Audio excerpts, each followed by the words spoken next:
is the first but most important stage in the appropriation process. It is at this stage that you interact with the set of priorities for the next financial year. Articles 154 and 155 of the Constitution assign you, Parliament, and the Executive specific roles in preparation of the country's annual budget. Under Article 154,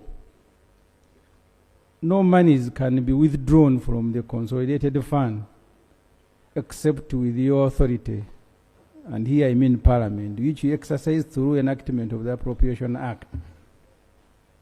When you fail to appropriate in time, the President is allowed by the same article to access monies to run public affairs, but only for 4 months.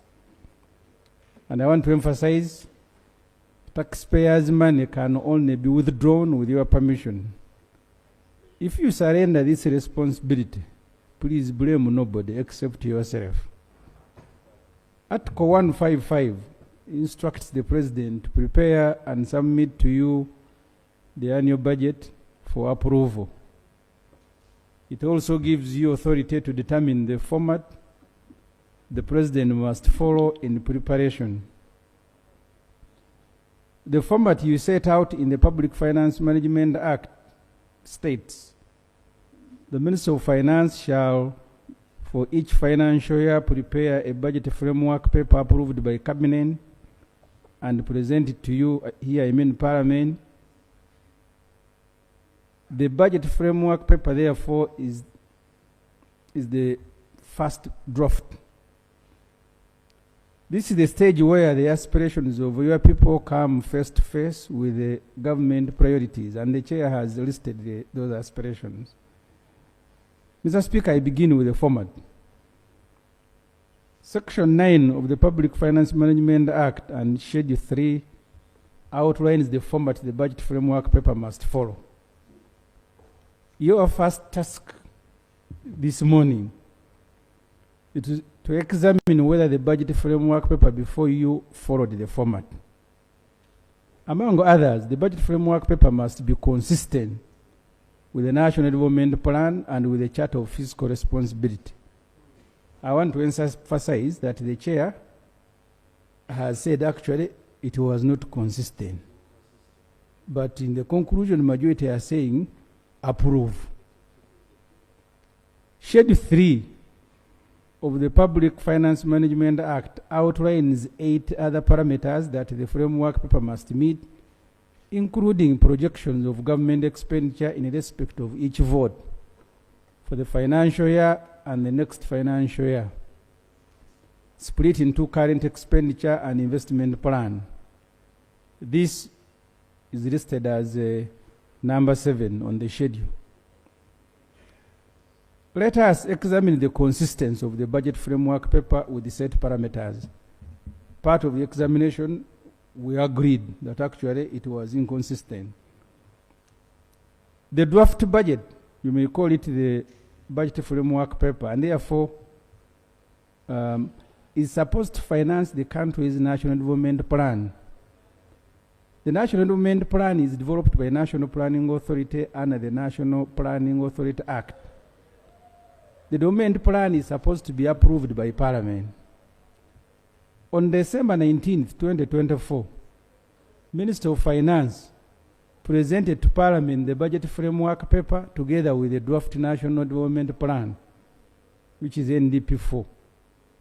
The following day, Honorable Musajja was on his Twitter account celebrating this mess. That both documents came the same day. Actually, one must precede because you begin drafting a budget according to the plan, but they came together. I don't know what they were following.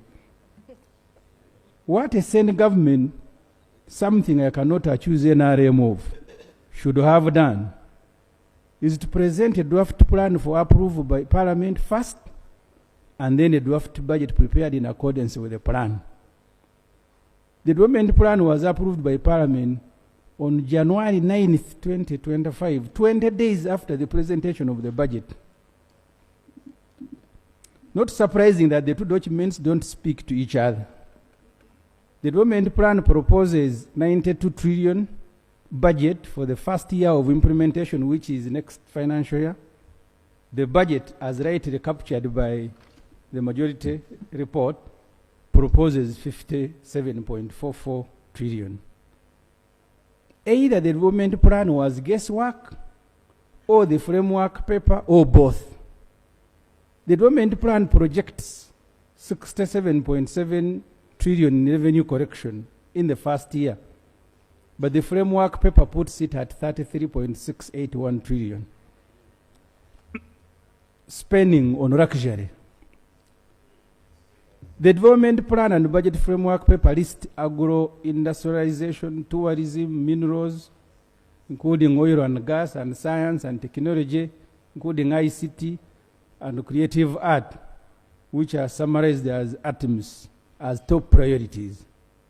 But real money is allocated to the usual useless things such as donations, workshop, travel, special meals, vehicles, furniture, etc. In this year's budget, government didn't give National Curriculum Development Center, leave alone the 12 billion, but they wanted 7 billion as a stopgap measure because you have children who are reporting next month. 7 billion was not put in the budget to prepare curriculum for senior 5. But allocated our visionary leader, General Yoweri Museveni Tibuhaburwa, 80 billion for donation. You have no money for curriculum, the president has money for donation. To the NRM government, popularizing an 80-year-old man who has been in power for 39 years was more important than preparing a curriculum for our children. Then they speak of a development plan. Look at the money this visionary leader is spending visiting sugarcane plantations in Busoga and posing for photos as if he's an extension worker. A serious leader should be launching tractors and irrigation equipment, but not visiting recipients of 1 million shilling PDM. What is troubling our people are broken road network, neglected and decaying health facilities, mismanaged and underfunded education sector. The committee has reported about Mulago Intensive Care Unit. In fact, the beds are not 27. There are beds in other units that come to a total of 40 intensive care unit beds. Only 15 are in use because of lack of staff. Please have appetite to bring this nonsense to an end.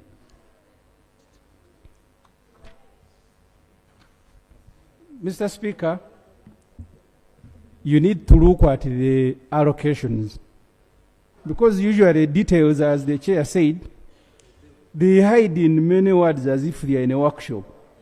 Yet the actual locations speak about something else. Look, you have beddings, clothing, footwear, and related services as aggregated, given 132.2 billion. You have no money for curriculum, no money for intensive care. Donations in this budget that we started processing, donations is 159 billion. You have money for fuel, 355 billion. Special meals and drinks, 298 billion. Welfare and entertainment, 139 billion. This one is allocated. It's not that it's unfunded. The chair presented here unfunded. This is already funded. So this is the priority according to the NRM government. The unfunded is not a priority. Travel abroad, 53 billion. Travel inland, 783. Mind you, some of the travels, you all see government vehicles. There are people are just touring their farms, and they are spending 783 billion. Workshops, meetings, and seminars, 237. Staff training, 418 billion. Books, periodicals, and newspapers, 65 billion. Buying of new vehicles, 86 billion. Maintaining transport equipment, which is repairing these vehicles of the good people running government, 131 billion. Printing, stationery, photocopying, and binding, 110 billion. Furniture and fittings, 39 billion. Consultancy, 572 billion. So you have a total of just this selected item coming to 3.5 trillion on these items. And then they have given you the unfunded priority, but they're asking you to approve. This information you can find. They are supposed to put it in the budget framework paper. They did not. They are hiding it. Please go to the Ministry of Finance website, www.budget.finance.go.ug. You will get this information. You just click an Excel download and then continue as I have indicated in this report. Because they want you to read these things without giving you the details, yet the law says they must. Unrealistic 57.441 trillion total budget. Parliament should take note that although the development plan proposes 92 trillion, even the 57.441 trillion in the budget framework paper is unrealistic, going by the recent budget performance. For the financial year 2023-2024, Parliament approved a budget of 52.7 trillion, revised it to 61.6 trillion through supplementary requests, but only 50 was released, warranted by Finance, according to Auditor General. Finance never released a total of 11.4 trillion, and the release itself was hot air, because only 48.6 was available, was the actual money available. In 2022, total budget approved was 52.5 trillion. 49 was released, but actual money available for spending was 43. So the actual money mobilized for spending is still under 50 trillion. A realistic budget should therefore not exceed 50 trillion, or at worst 52, because of our economic situation.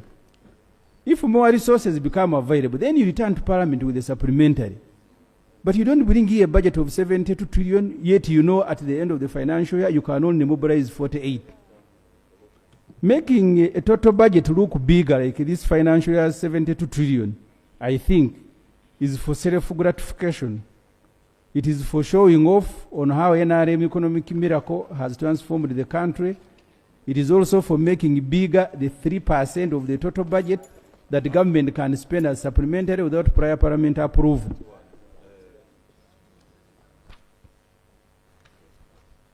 Public debt. The Accountant General, in a statement which is attached to the audit report, states that public debt has increased from 97.5 trillion in June 2023 to 109 trillion June 2024. Honorable members, our country has been mortgaged. This debt represents 53% of our declared GDP of 202 trillion, which is 53.3 billion US dollar. Debt to GDP ratio is a comparison of what you are producing as a country and the money you owe other people. This huge debt is inconsistent with the stated objective outlined in the Charter of Fiscal Responsibility. The objective is to keep the debt below 50% of GDP. The debt comprises money borrowed to finance the budget, domestic area, pension, and gratuity. What should worry you is that government wants to finance the 52 trillion next financial year's budget by borrowing another 24 trillion, because it projects to raise revenue only of 33 trillion. By approving the budget framework paper, you are giving government a green light to borrow. They will be coming here, and you should expect Honorable Musajja to continue trafficking loan requests to Parliament during the course of next financial year, and he will be reminding you, you are the one who approved the budget. Now I am bringing money to finance it. The figure of the total public debt is also contested. In calculating public debt, finance doesn't include domestic arrears. They have even forced the Auditor General to do the same thing. Finance claims that public debt is at 94 trillion, rising from 86 trillion they declared last financial year. One of the tactics finance is using these days is to exclude undisbursed loans, yet we pay commitment fees on them. So they are trying to exclude many things, make the debt look smaller. Still on debt, I am looking at the vote, which is meant to be servicing debt, treasury operations. The total budget that we are approving in the budget framework paper, I want to repeat, is 57, but nearly half of it, 20 trillion, which is 35% as usual, is for debt servicing. The table below shows the breakdown of this total debt servicing. I hope the table can be flashed there. It has details here of what we will be paying. Of interest here, Mr. Speaker, you have ROCO, you have Congo, DRC. If you look at claims payment, we are still paying money to Congo because the Attorney General is here. We lost a case in the international court. This NRM government was accused of many crimes in Congo, including rape. If you want, you can go to the CGA website, including rape, including plundering gold, including timber, and many other things. And as a result, we were told to pay $325 million US, which comes to over 1.2 trillion. For you to appreciate that figure, we have just borrowed money to do roads in the Kampala metropolitan, which is just about the same figure. But at least every metropolitan, including my constituents, have some roads done. So these people who went and plundered Congo and stole gold, they should even stop them from coming here. Because this money should be, no, the report is explained. If you followed the format of the chair, I see you are restless. Procedure. Right, Honorable Speaker, I'm trying to follow this submission of my colleague, but I don't know what page we are at, because there are some things he was saying, but I didn't see Congo, rape. I don't see rape, plunder, ICJ. I'm just requesting, are we proceeding well? Because if we want to follow the report, just keep us at the report, then we can debate.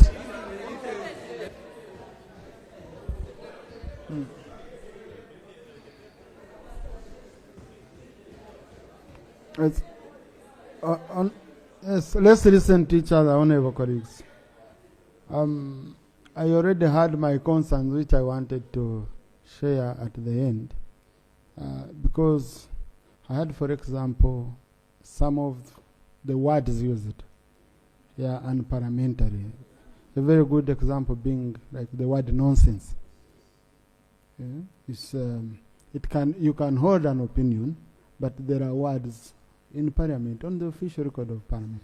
But now, I had wanted the chair rules to help us, because Rule 84 on parliamentary language, it limits us on debate.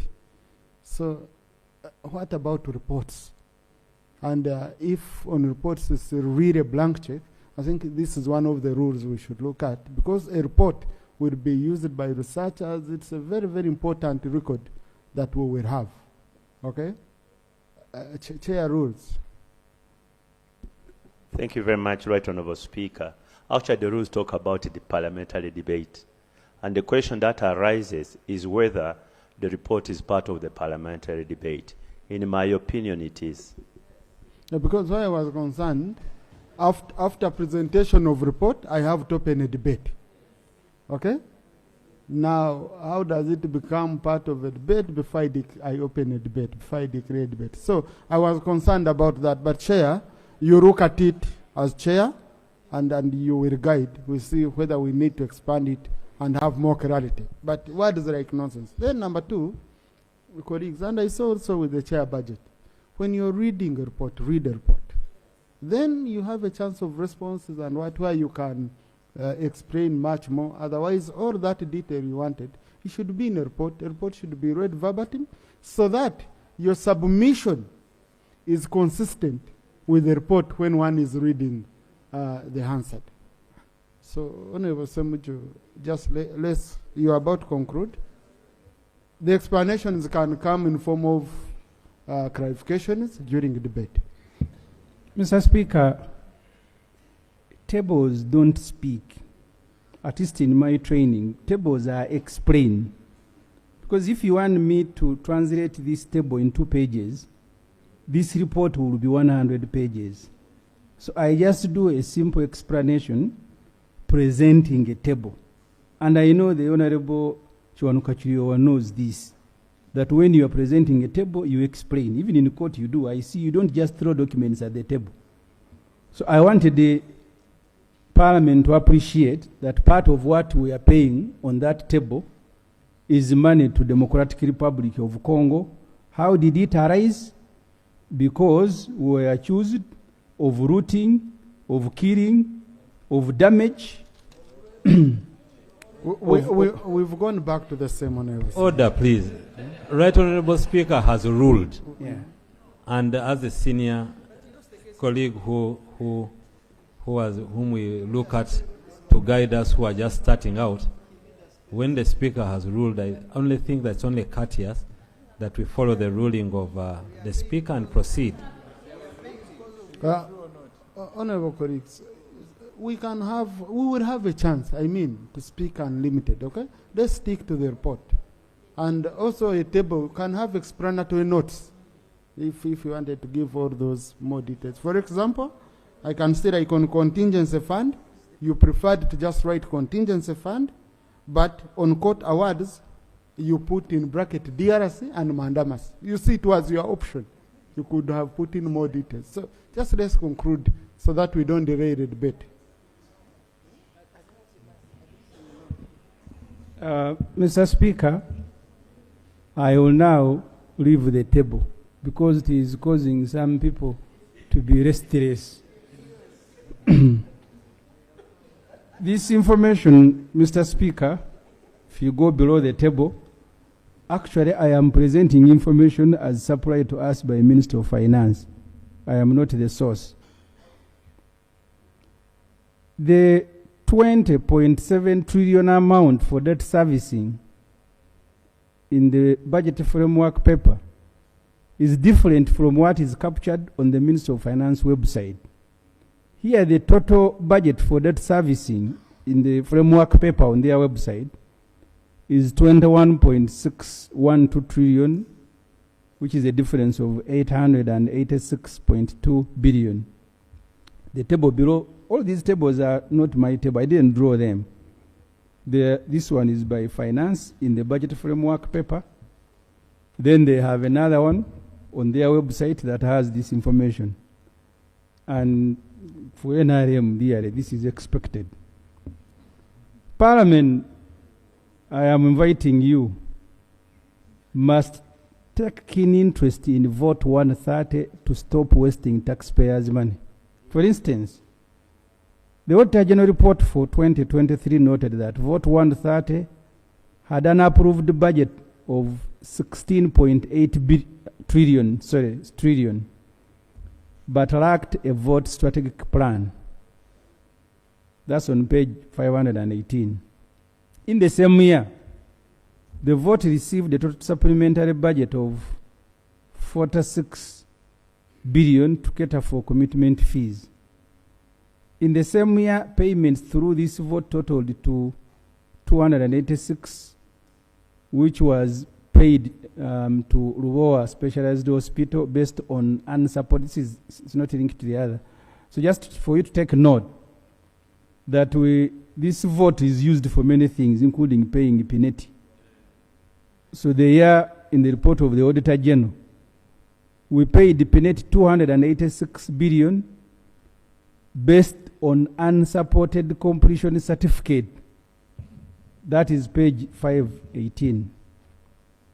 In the latest report, which was presented to Parliament, the Auditor General says 2 trillion requested to service debt through supplementary was never released.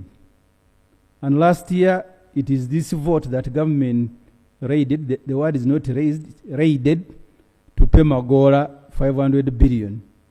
So this vote is a cash cow for finance.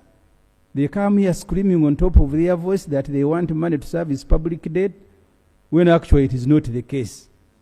Before you approve this framework paper, you must order for a forensic audit on this vote. Because he has money there. So if they want to pay Magola, they just go there and pick and pay. If they want to pay Roko, they go there. That's what you did last year. Mr. Speaker, I go to domestic areas. There is a tendency to pay more attention to money directly borrowed from banks at the expense of goods and services supplied to government by our people. You know, this government borrows from everybody. It borrows stationery from Nkuruma Road, furniture from small shops, food from restaurants, and rents ordinary people's buildings. Doing this is not bad, but refusing to pay is bad manners.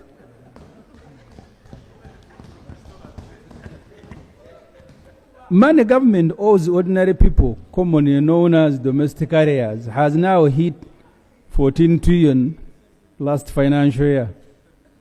It increased by 30% from 10 trillion 2023. And guess what? They have allocated a paltry 200 billion in the budget to cater for domestic areas. These areas include 260 billion in gratuity and pension. You have seen old people shed tears on television because they unpaid pension, because of their unpaid pension and gratuity. Some people of Mr. Museveni's age die before receiving their pension. Finance claims that then biggest component of domestic area is 9.1 trillion owed to Bank of Uganda, which they have cleared. If it is true, because even this one we must find out, it means domestic areas now totals to over 5 trillion. Payment of domestic areas must be a top priority of next year's budget. People who borrowed money from banks with attendant interests. Does it make sense to capitalize Ugandan Development Bank to lend to small enterprises and you refuse to pay them when they supply you? I think the intention is to kill businesses of indigenous people at the expense of Chinese and Indians. How comes any cabinet is paid on time, even for no work done? With this information, I invite Parliament to reject the whole of this budget framework paper because it does not comply with the Public Finance Management Act, the National Development Plan. The Minister of Finance should be instructed to submit another framework paper that complies with the law and addresses the many concerns of this House as outlined in the main report. Mr. Speaker and honorable members, I thank you very much for listening to me. Thank you. Thank you, Honorable Ssemujju.